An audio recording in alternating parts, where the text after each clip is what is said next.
బడి బయట ఉన్న పిల్లలందరూ బాల కార్మికులే. ఎందుకంటే బడికి రాని పిల్లలు ఏదో ఒక పనిలో అంటే కనీసం ఇంట్లో తమకన్నా చిన్నపిల్లలను జాగ్రత్తగా చూడటం అయినా చేస్తూ ఉంటారు. సాధారణంగా బాలలు పాక్షికంగా కానీ పూర్తిగా కానీ ఆర్థిక కార్యకలాపాలలో పాల్గొంటే వారిని బాల కార్మికులుగా పేర్కొంటాం. బాల కార్మికులుగా ఎవరిని చెప్తామంటే బాలలు పాక్షికంగా కానీ లేదా పూర్తిగా కానీ ఆర్థిక కార్యకలాపాలు డబ్బులు వచ్చే పనిలో ఉంటే వాళ్ళని బాల కార్మికులుగా పేర్కొంటాము. పిల్లలు వారి బాల్యాన్ని, వారి సామర్థ్యాన్ని మరియు గౌరవాన్ని పోగొట్టి వారి భౌతిక మరియు మానసిక వికాసానికి హాని కలిగించే పనుల్లో నియమించినట్లయితే వారే బాల కార్మికులు అని ఎవరు చెప్పారండి? ఇంటర్నేషనల్ లేబర్ ఆర్గనైజేషన్ ILO చెప్పిందనమాట ఈ డెఫినేషన్ బాల కార్మికుల గురించి. పిల్లలు వారి బాల్యాన్ని, వారి సామర్థ్యాన్ని మరియు గౌరవాన్ని పోగొట్టి వారి భౌతిక మరియు మానసిక వికాసానికి హాని కలిగించే భౌతిక వికాసానికి మరియు మానసిక వికాసానికి హాని కలిగించే పనులలో నియమించినట్లయితే వారే బాల కార్మికులు అని ILO ఇంటర్నేషనల్ లేబర్ ఆర్గనైజేషన్ నిర్వచనం ఇచ్చిందనమాట. భారతదేశ జనాభా గణన కూడా ఒక నిర్వచనం ఇచ్చింది. ఏంటో చూద్దాం.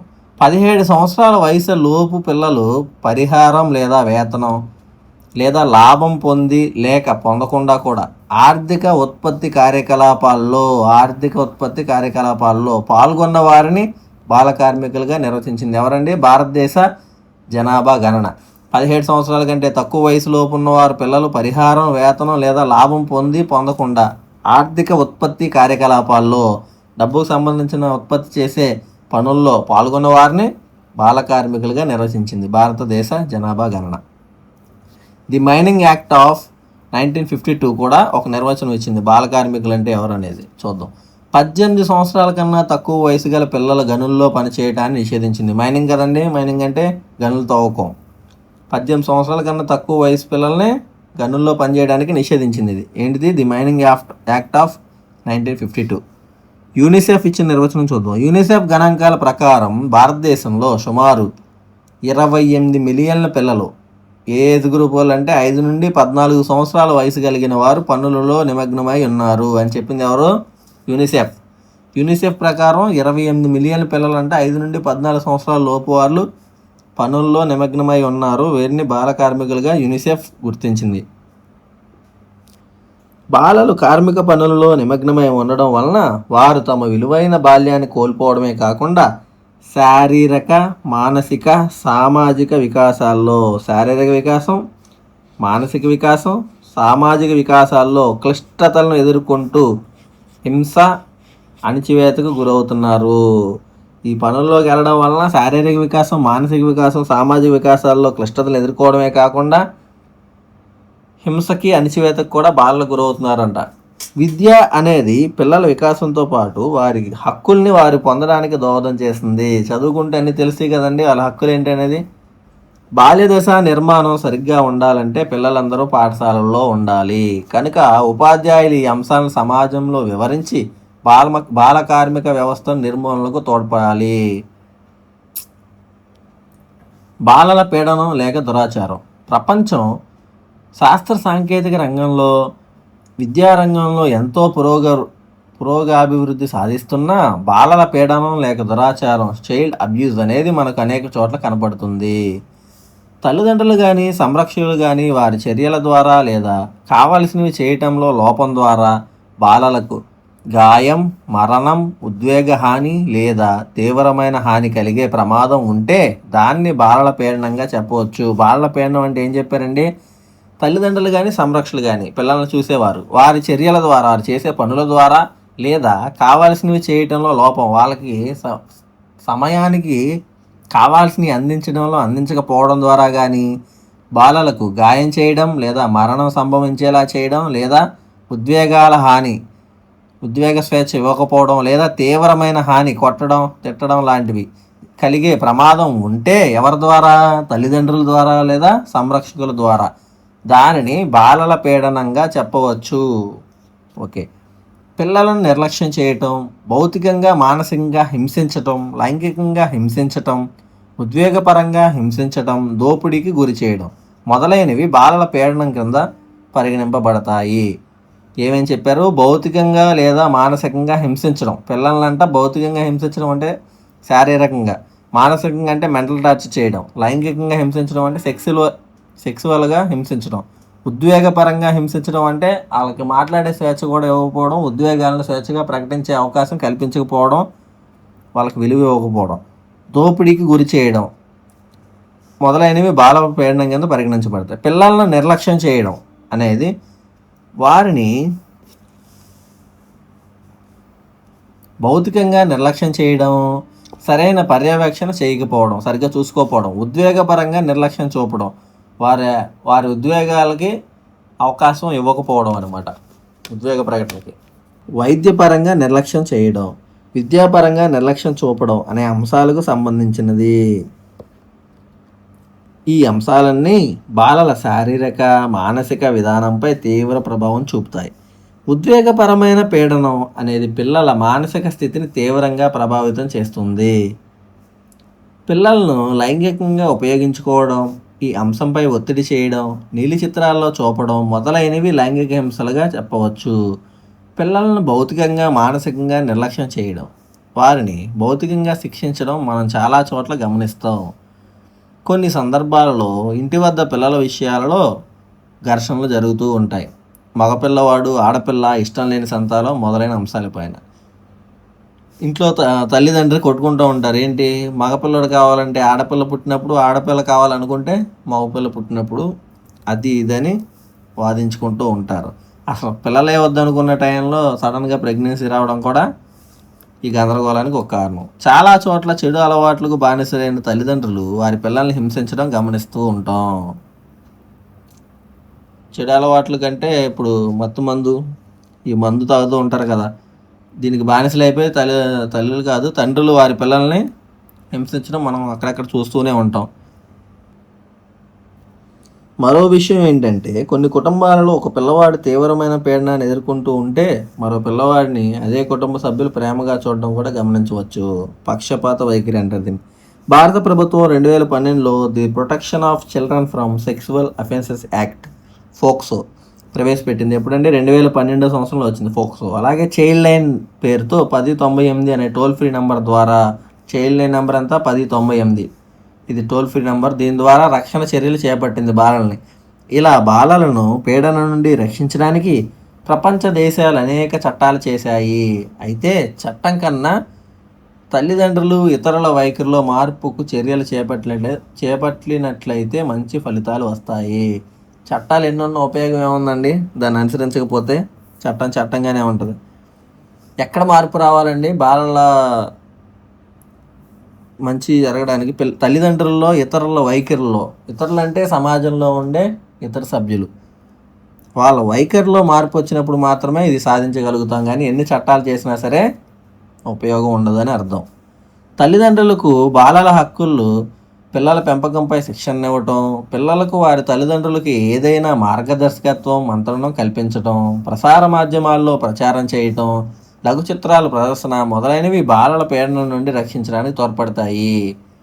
బాలలని పీడనం నుండి రక్షించడానికి ఎలా తోడ్పాటు అందించాలని చెప్తున్నారు? తల్లిదండ్రులకు బాలల హక్కులు, పిల్లల పెంపకంపై శిక్షణ ఇవ్వడం. చాలామంది తల్లిదండ్రులకు అవగాహన ఉండదు, పిల్లల్ని ఎలా పెంచాలనే విషయం మీద ట్రైనింగ్ ఇవ్వాలంట, శిక్షణ. పిల్లలకు వారి తల్లిదండ్రులకు ఎదురైన మార్గదర్శకత్వం, మంత్రణం కల్పించడం. తల్లిదండ్రులకి మార్గదర్శకత్వం, మంత్రణం కల్పించడం ద్వారా వాళ్ళ పిల్లల పెంపకంలో ఎలా ఉండాలి ఏంటనేది చెప్పాలంట. ప్రసార మాధ్యమాల్లో ప్రచారం చేయాలి విస్తృతంగా. ఇప్పుడు ఏంటంటే సోషల్ మీడియాలో ప్రచారం చేయాలి దీని గురించి. లఘు చిత్రం, షార్ట్ ఫిల్మ్స్ తయారు చేసి చూసేలాగా చేయాలి. వీటన్నిటి ద్వారా ఏం సాధించవచ్చు? బాలలను పీడన నుండి రక్షించుకోవచ్చంట. ఓకే. పేదరికం, బాల్యదశ నిర్మాణం. పేదరికం అనేది బాల్యదశపై ప్రభావం చూపుతుంది. పేదరికం వలన పిల్లలు తమ శారీరక అవసరాలైన నీరు, నిద్ర, ఆహారం, తగినంత విశ్రాంతి మొదలైనవి పొందడంలో వెనకబడతారు. పేదరికం లేకపోతే సరైన నీరు తాగలేరు, సరిగ్గా నిద్రపోలేరు, ఆహారం పొందలేని స్థితిలో ఉంటారు. పేదరికం వలన తగినంత విశ్రాంతి కూడా తీసుకోలేరంట. మొదలైనవి పొందడంలో పేదరికం వలన వెనకబడతారు. అదేవిధంగా సాంఘిక మానసిక అవసరాలైన దుస్తులు, నివాసం, గుర్తింపు, సరైన బట్టలు, సరైన ఇల్లు, సరైన గుర్తింపు కూడా దొరకవంట పేదరికం వల్ల.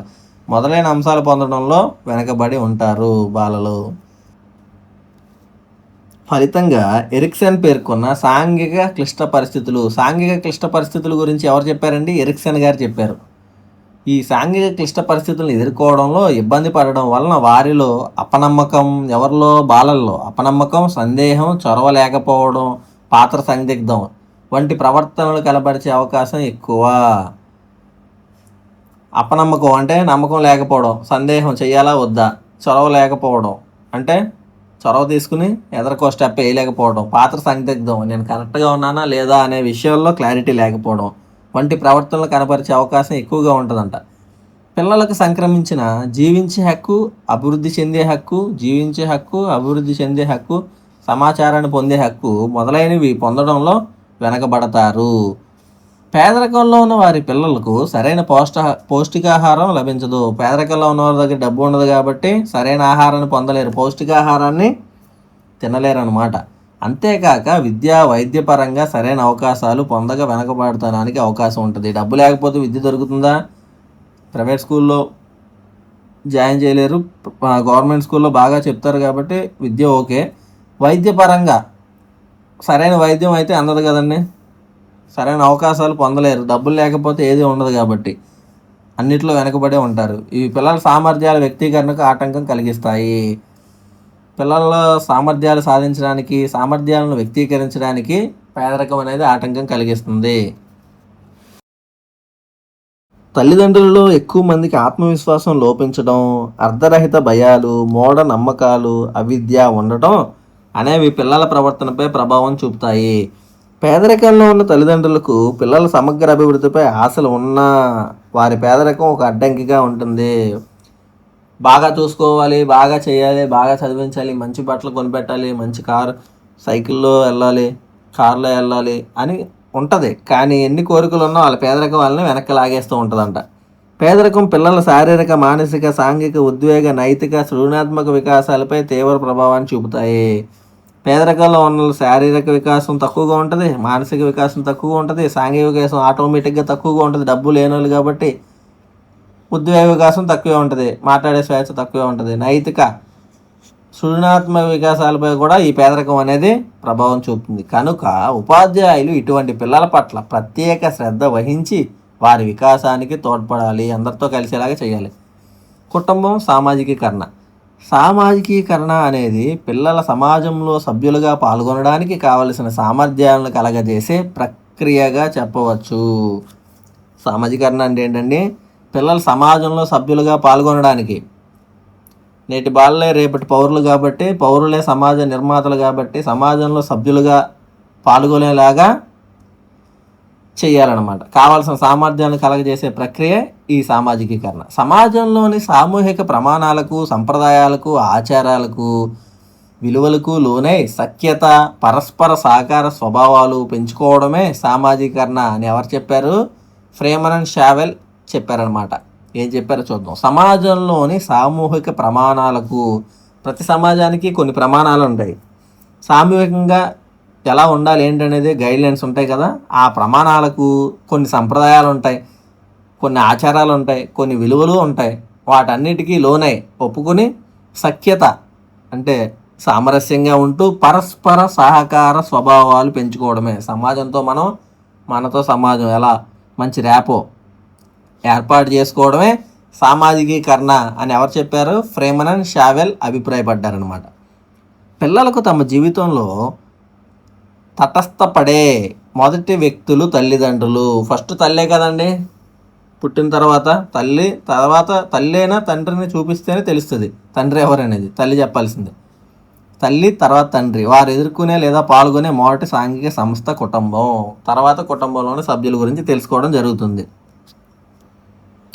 పిల్లల వివిధ వికాసాలకు కుటుంబం ప్రాముఖ్యత వహిస్తుందని మనోవిజ్ఞానవేత్తలు, సాంఘికవేత్తల అభిప్రాయం. కుటుంబం 3 ప్రముఖ కార్యాలను నిర్వహిస్తుందని విట్మర్ హెచ్ మరియు కోటిన్స్కీ 1972లో పేర్కొన్నారు. అవేంటో చూద్దాం. 1. పిల్లలకు తగిన వాత్సల్యాన్ని ఇవ్వటం, ప్రేమ, వాత్సల్యం, కరుణ ఉండాలి పిల్లల పట్ల. శైశవం నుండి వయోజన దశ వరకు వారిలో సాంఘిక విలువలు పెంపొందించడం. శైశవం 2 సంవత్సరాల నుండి వయోజన దశ 18 సంవత్సరాల వరకు మధ్యలో వారి సాంఘిక విలువలు పెంపొందించడం. వాళ్ళలో సంఘంలో ఎలా ఉండాలి, సంఘానికి ఎలాంటి విలువలు ఉంటాయి, సంఘ విలువలను మనం ఎలా పాటించాలి అనే విషయాన్ని వారికి తెలియజేయాలంట ఆ ఏజ్ గ్రూప్లో 2 నుండి 18 సంవత్సరాల మధ్యలో. మూడోది, సమాజంతో తదాత్మ్యాన్ని కల్పించడం. సమాజంలో కలిసిపోవాలి. సమాజంలో నేను ఒక సభ్యుడిని, నాదే ఈ సమాజం, నేను కూడా సమాజంలో భాగం అనే తదాత్మ్యాన్ని కల్పించాలన్నమాట. సహజమైన ప్రేమపూరితమైన వాత్సల్యం శిశువు కుటుంబంలోనే మొట్టమొదటి లభిస్తుంది. తల్లిదండ్రులు మించిన వాళ్ళు ఎవరున్నారండి ప్రేమ చూపించడంలో? కుటుంబం పిల్లలకు వివిధ అభ్యాసనాలు కల్పిస్తుంది. మన స్కూల్ ఏజ్కి వచ్చి స్కూల్లో జాయిన్ అయ్యే కంటే ముందే చాలా విషయాలు కుటుంబం నేర్పిస్తుంది. శిశువుకు ప్రవర్తనను పరిశీలించి వాటిని ప్రోత్సహించడం, నిరోధించడం వంటి చర్యల ద్వారా శిశువును కుటుంబం భవిష్యత్ సమాజంలో జీవించడానికి అనువుగా తీర్చిదిద్దుతుంది. కుటుంబం ఏం చేస్తుందంట? శిశువు ప్రవర్తనను పరిశీలిస్తుందంట. వాటిని మంచి ప్రవర్తన ఉంటే ప్రోత్సహిస్తుంది, చెడు ప్రవర్తన ఉంటే వాటిని నిరోధిస్తుంది. ఇలాంటి చర్యల ద్వారా శిశువును కుటుంబం భవిష్యత్ సమాజంలో పెరిగి పెద్దవాడే సమాజంలో సభ్యుడిగా మారతాడు కదండి.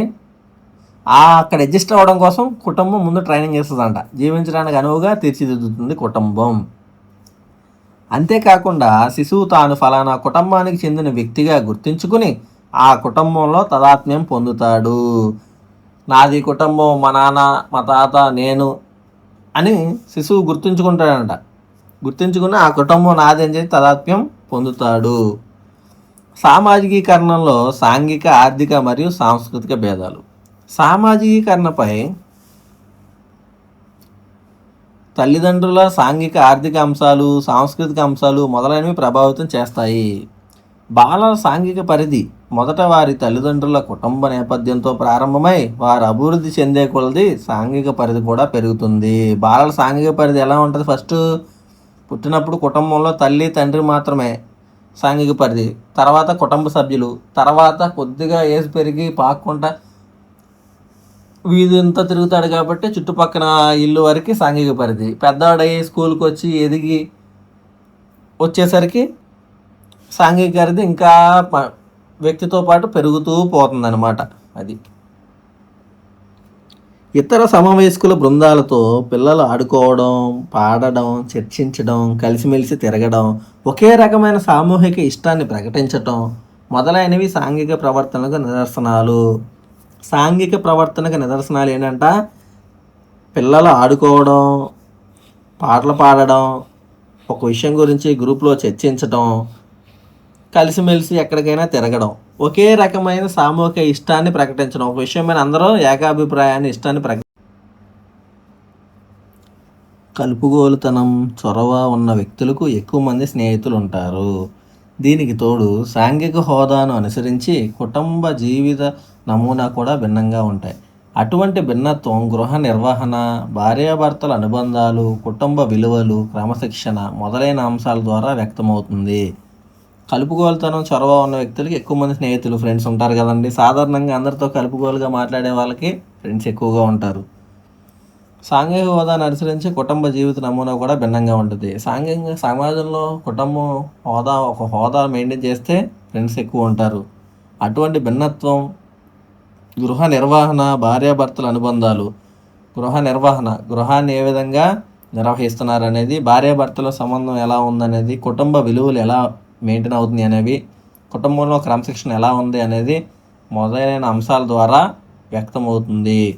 విభిన్న మనస్తత్వాలు గల తల్లిదండ్రులు, వీరి వలన శిశువు ప్రవర్తన ఏ విధంగా ఉంటుంది అనే అంశంపై రాట్కే ఒక పరిశీలన జరిపారు. రాట్కే గారు ఒక పరిశీలన జరిపారు. దీని మీద విభిన్న మనస్తత్వాలు గల తల్లిదండ్రులు ఉన్న వాళ్ళకు పుట్టిన శిశువు ప్రవర్తన ఏ విధంగా ఉంటుంది అనే అంశం మీద రాట్కే గారు ఒక పరిశీలన జరిపారు.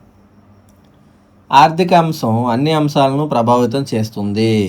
ఆర్థిక అంశం అంటే డబ్బు అన్నిటినీ ప్రభావితం చేస్తుంది కదండి. మరి తల్లిదండ్రుల ఆదాయాన్ని బట్టి వాళ్ళు నివసించే ఇల్లు, వాళ్ళు తినే ఆహార అలవాట్లు, వాళ్ళకు ఉండే సదుపాయాలు, ఇంట్లో TV, fridge, fan, AC, cooler, ఇవన్నీ సదుపాయాలు ఎలా ఉన్నాయి అనేవి, పరిసర ప్రాంతాలు, ఏ లొకేషన్లో వాళ్ళ ఇల్లు ఉన్నది అనేది, వాళ్ళ అలవాట్లు మొదలైనవి డబ్బు ద్వారా ప్రభావితం అవుతాయంట. కుటుంబ సాంఘిక హోదా కూడా చాలా వరకు ఆర్థిక హోదాపై ఆధారపడి ఉంటుంది. డబ్బు ఉంటేనే సమాజంలో ఒక హోదా ఉంటుంది కదండి, అది కూడా డబ్బు మీద ఆధారపడి ఉంటుందని చెప్తున్నారు. ఆర్థిక లేమి వలన తల్లిదండ్రుల్లో కలిగే ఆతృత, పోషణ లేకపోవడం మొదలైన కారకాలు వ్యక్తులలో మానసిక గాయాలను రేపుతాయని టాగా-10 1946లో అభిప్రాయపడ్డారు. కుటుంబ సాంఘిక హోదా కూడా ఆర్థిక హోదా మీద, డబ్బు మీద ఆధారపడి ఉంటుంది. ఆర్థిక లేమి, డబ్బు లేని వారి తల్లిదండ్రుల్లో కలిగే ఆతృత, పోషణ లేకపోవడం. ఆతృత అంటే పిల్లలు ఏదైనా అడిగినప్పుడు లేకపోయామనే ఆతృత, కొనాలనే కసి, వాళ్ళు అడిగింది ఇవ్వాలనే ఆతృత ఉంటుంది. పోషణ లేకపోవడం, పిల్లలకి సరైన పోషకాహారం అందించలేకపోవడం మొదలైన కారకాలన్నీ డబ్బుతో ముడిపడి ఉంటాయి కదండి. వ్యక్తుల్లో అలా చేయలేకపోతే ఆ తల్లిదండ్రుల్లో మానసిక గాయాలను రేపుతాయని టాగా-10 గారు అభిప్రాయపడ్డారు. ఒక్కొక్కసారి కొన్ని ధనిక కుటుంబాల్లో తల్లిదండ్రులు పిల్లల బాధ్యతలను పనివారికి అప్పగిస్తారు. డబ్బున్న వాళ్ళు కేర్ టేకర్స్ని పెట్టుకొని ఇంట్లో చూసుకోవడానికి వాళ్ళకి అప్పగిస్తారు పిల్లల్ని.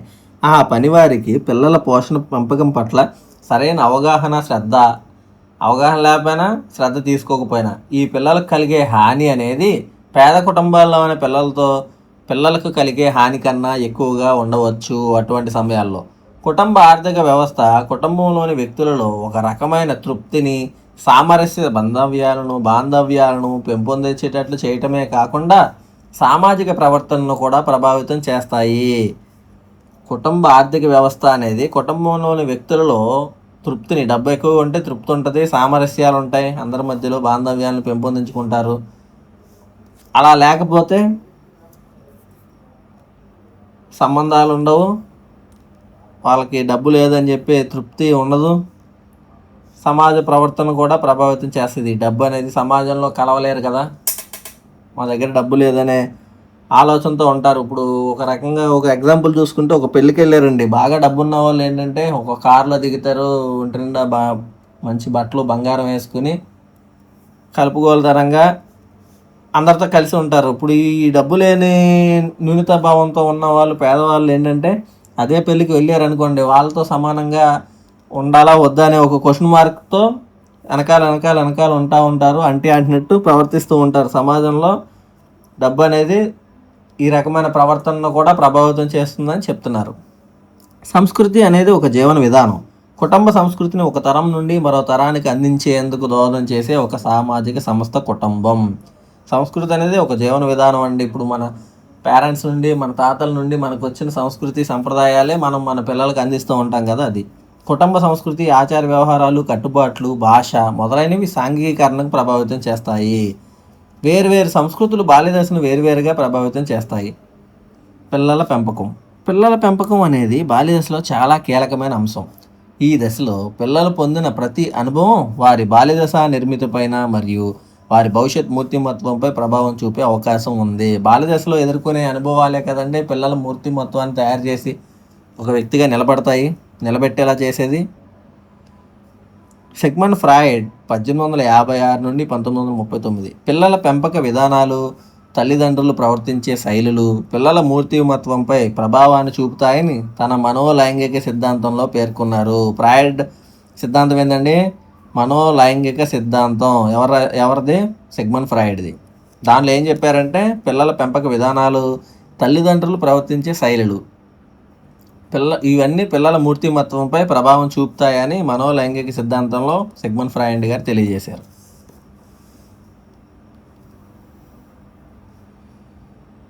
అదేవిధంగా ఎరిక్ ఎరిక్సన్ గారు 1959లో కూడా తన మనోసాంఘిక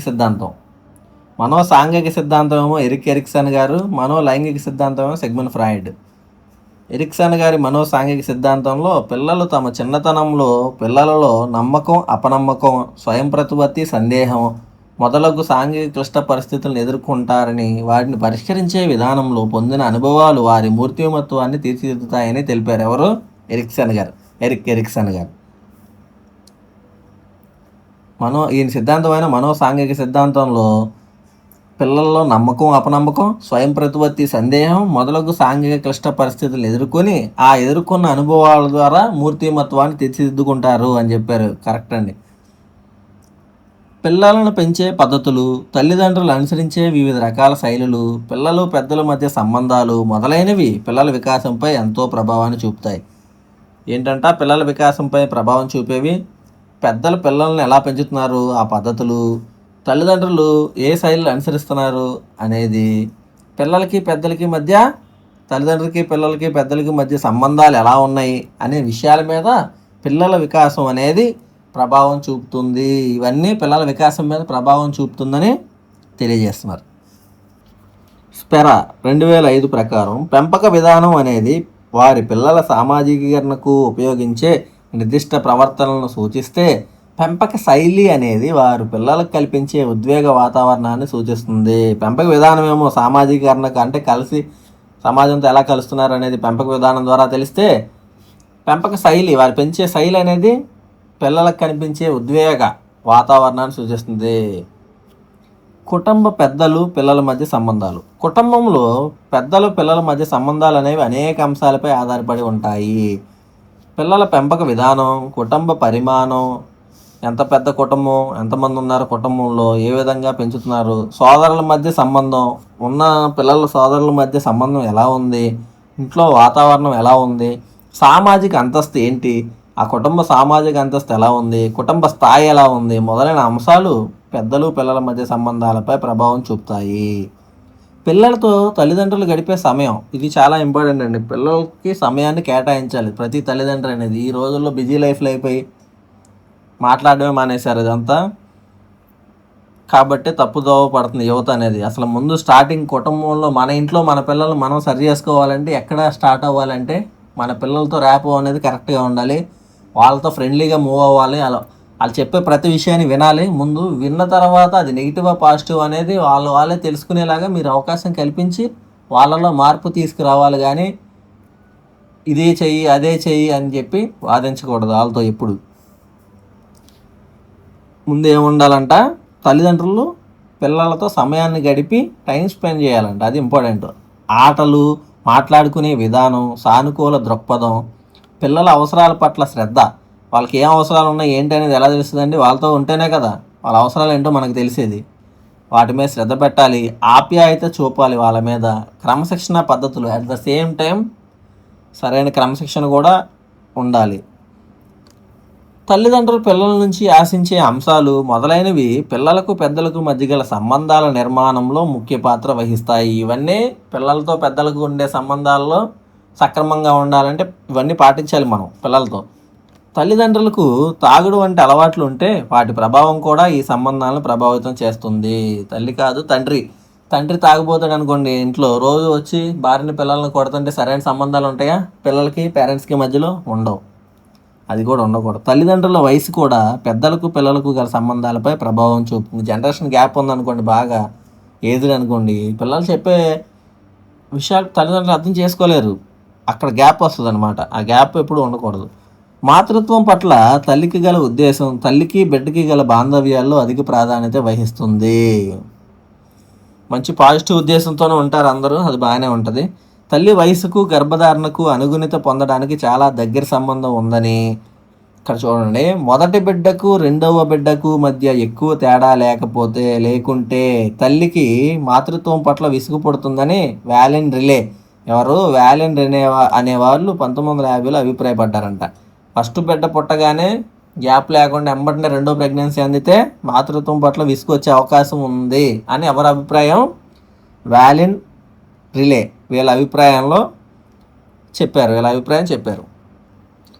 రాడ్కే ప్రకారం తల్లిదండ్రులు పిల్లలకు మధ్య గల బాంధవ్యాలలో అతి ముఖ్యమైనవి తల్లిదండ్రులు పిల్లలపై అధిక సంరక్షణ, అనుమతి చూపడం, సమ్మతి, తిరస్కృతి, ప్రాబల్యం, విధేయత మొదలైనవి పిల్లల సమగ్ర అభివృద్ధిపై ప్రభావం చూపిస్తాయి. రాడ్కే ప్రకారం పిల్లలు పెద్దల మధ్య సామరస్య వాతావరణం, స్నేహపూర్వక వాతావరణం పిల్లల సమగ్ర అభివృద్ధికి దోహదం చేస్తుంది. పిల్లలకి మధ్య సామరస్యమైన వాతావరణం ఉండాలి, స్నేహపూర్వక వాతావరణం ఉండాలి. ముఖ్యంగా బాల్యదశ నుండి కౌమార దశకు మారే సమయంలో తల్లిదండ్రులు సహనం, సానుకూల దృక్పథం, సమస్యలకు ప్రతిస్పందించే తీరు, వారి యొక్క గుర్తింపుకు సర్దుబాటుకు దోహదం చేయడమే కాక పెద్దలు పిల్లల మధ్య సంబంధం మరింత బలపడే అవకాశం ఉంటుంది. ఆ ఏజ్ గ్రూప్ పిల్లలు ఏంటంటే కొంత కన్ఫ్యూజన్లో ఆతృతతో ఏం చేయాలో అర్థం కాని స్థితిలో ఉంటారు. అలాంటప్పుడు పేరెంట్స్ అనేది సపోర్ట్ ఇచ్చి వాళ్ళని అర్థం చేసుకుని వాళ్ళ బాధ ఏంటో అర్థం చేసుకుని వాళ్ళ ముందుకు తీసుకురావాలి. పిల్లల పెంపక విధానాలు. బాలలకు తల్లే మొదటి గురువు. శిశువు జన్మించినప్పటి నుంచి ఆ శిశువు పెంపకంలో తల్లి తన బాధ్యతను నిర్వర్తించడం మొదలవుతుంది.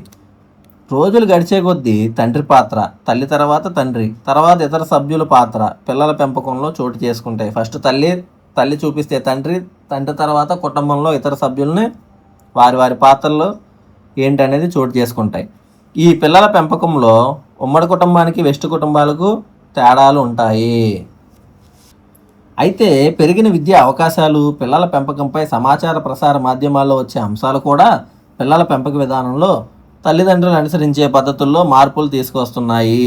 ప్రజెంట్ ఈ సోషల్ మీడియా ఇదంతా పెరిగిన తర్వాత ఈ విద్యా అవకాశాలు, పిల్లల పెంపకంపై సమాచార ప్రసార మాధ్యమాల్లో వచ్చే అంశాలు కూడా పెంపక విధానాల్లో తల్లిదండ్రులు అనుసరించే పద్ధతుల్లో మార్పులు తీసుకొస్తున్నాయి. ఇప్పుడు సోషల్ మీడియాలో మంచి మంచి పిల్లల్ని ఎలా పెంచాలనే షార్ట్ ఫిలిమ్స్ కానీ, పిల్లలతో ర్యాపు ఎలా మెయింటైన్ చేయాలనేది చూసి కానీ తల్లిదండ్రుల్లో మార్పు వచ్చి కొంతవరకు బాగున్నాయి.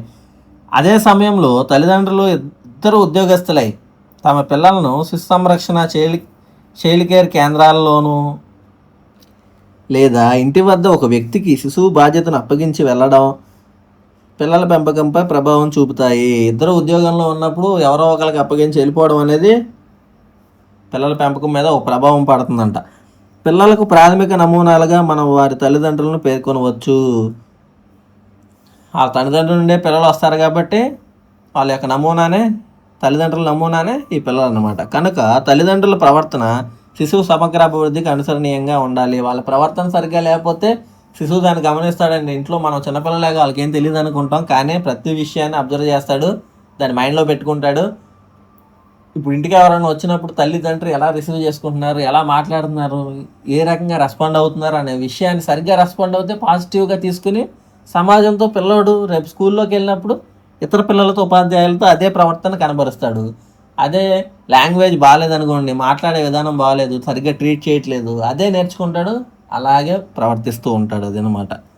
ఉదాహరణకు ఇంటికి ఎవరైనా అతిథులు వచ్చినప్పుడు వారితో తల్లిదండ్రులు ప్రవర్తించిన తీరును పిల్లలు గమనించినప్పుడు అటువంటి సందర్భాలు ఎదురైనప్పుడు వారు అలాగే ప్రవర్తించే అవకాశం ఉంది. ఇప్పుడు చెప్పినట్లుగా పిల్లలకు తగిన ప్రవర్తనను చూపి వాటిలో దేన్నైనా ఎన్నుకునే స్వేచ్ఛ పిల్లలకి ఇవ్వాలి. ఇదే చేయాలని చెప్పకూడదు, వీటిలో ఏది నచ్చితే అది చేయమని చెప్పాలి. ఏ పద్ధతిని అవలంబించినా అన్ని సమయాల్లో ఆ పద్ధతులు పూర్తిగా విజయవంతం అవుతాయని చెప్పలేం. కనుక పిల్లలు తమ అనుభవాల ద్వారా ప్రవర్తన నిర్మాణం చేసుకునేలా అవకాశం ఇవ్వాలి. పిల్లలు ఏదైనా చేసేటప్పుడు వారిని నిరుత్సాహపరచకుండా ప్రోత్సహించాలి.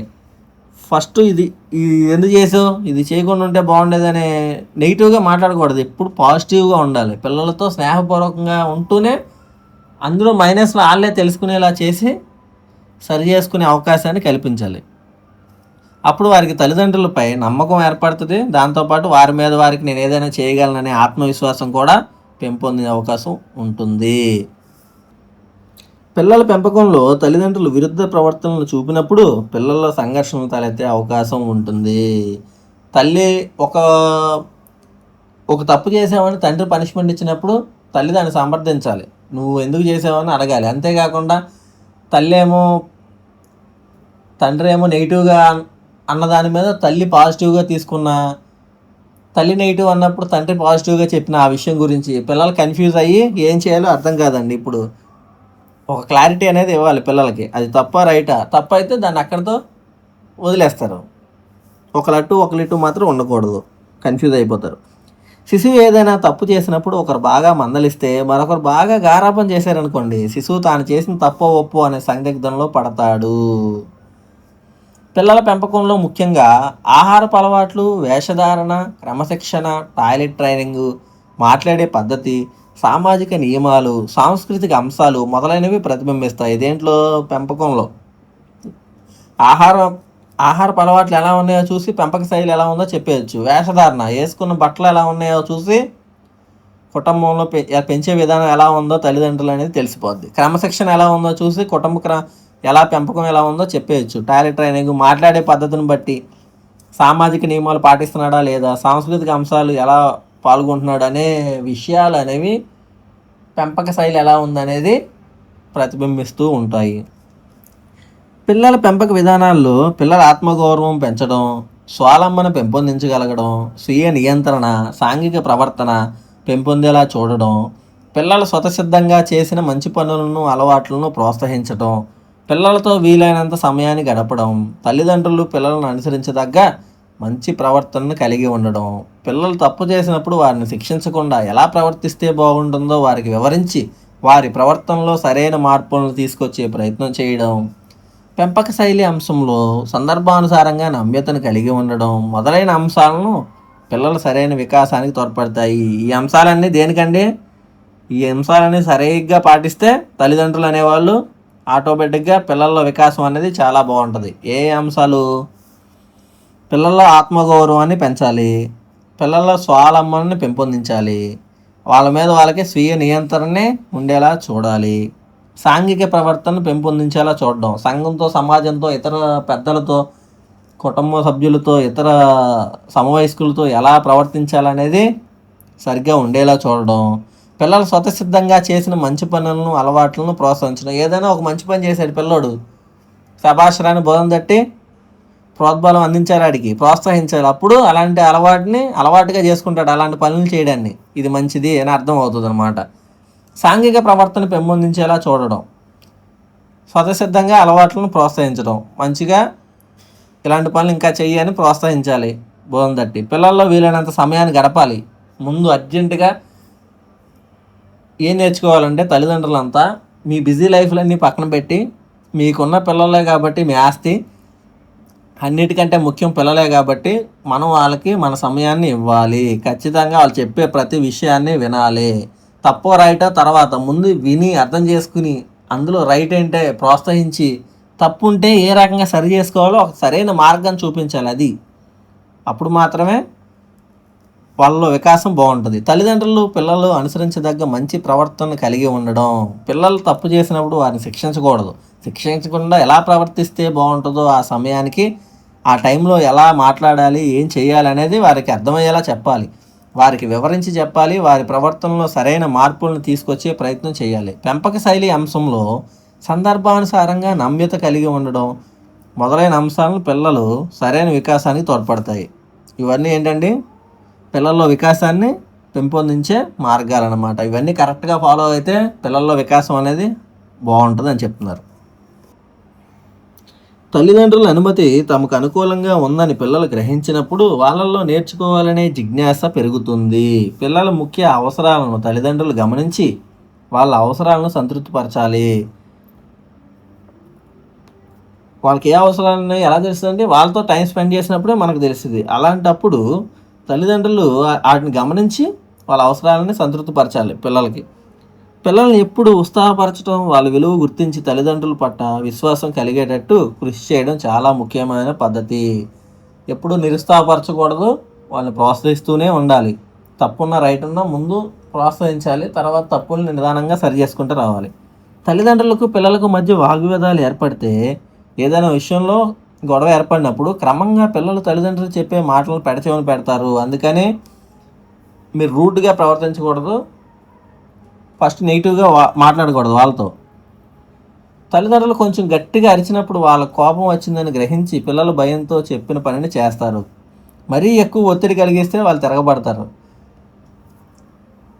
కొన్ని సందర్భాల్లో గొడవ పడుతూ ఉంటారు కదా తల్లిదండ్రుల మీద పిల్లలు. ఎందుకంటే ఒత్తిడి ఎక్కువ పెంచితే ఎవరైనా తట్టుకోలేక తిరగబడిపోతారు. కొన్ని సందర్భాల్లో పారిపోవడం, ఆత్మహత్యకు ప్రయత్నించడం కూడా జరగవచ్చు ఇది ఎక్కువైపోతే.